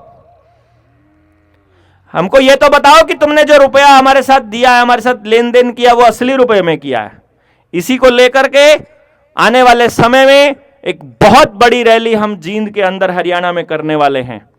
यहां हम फरवरी में करेंगे अपने पास मीटिंग। फरवरी में करने के बाद 23 मार्च को हम रविंदर भाई के एरिया में समालखा पानीपत के अंदर एक बहुत बड़ी रैली करेंगे भगत सिंह की शहीदी दिवस के ऊपर। उसके बाद, उस मीटिंग के बाद फिर एक रैली हम जींद में करेंगे जिसमें ऐलान करांगे कि पूरे देश के अंदर, भारत के अंदर कोई भी बैंक वाला तब तक किसी के घर पैसा मांगने नहीं जाएगा जब तक हमारे सवालों के जवाब ठीक से बड़े मंच पर नहीं दे देता। तब तक उसके लिए हमको कम से कम 1 लाख लोगों का जमेवड़ा वहां करना पड़ेगा। वो 1 लाख लोग जो इस बात को समझते हों कि हमारे साथ ठगी हो रही है, हमारे साथ धोखा हो रहा है। संभव है? हो सकता है? अगर हो सकता है तो फिर इन अंग्रेजों से मुक्ति भी हो सकती है, फिर हम अपने भारत को बचा भी सकते हैं, फिर हम इस लड़ाई को जीत भी सकते हैं, और मिलकर के, समझ के साथ इस लड़ाई को हम पक्का जीतेंगे। इसी उम्मीद में हम आप सबको रिक्वेस्ट करेंगे कि फरवरी के महीने में जो अपनी 3 दिन की ट्रेनिंग है उसको ऑर्गेनाइज कर लीजिए, और उस ट्रेनिंग के बाद आपको पूरा खेल समझ में आ जाएगा। जो आपके नौजवान बच्चे हैं उन सबको बोलिए कि उस बात को समझिए। वो आएंगे, वो समझेंगे, देखेंगे कि उनके साथ कैसा छल कपट हो रहा है, सवाल जवाब करेंगे तो पूरा खेल समझ में आ जाएगा। इन सब चीज़ों के साथ हम इस लड़ाई को जीतने की इस उम्मीद के साथ आज के लिए इतना ही। जय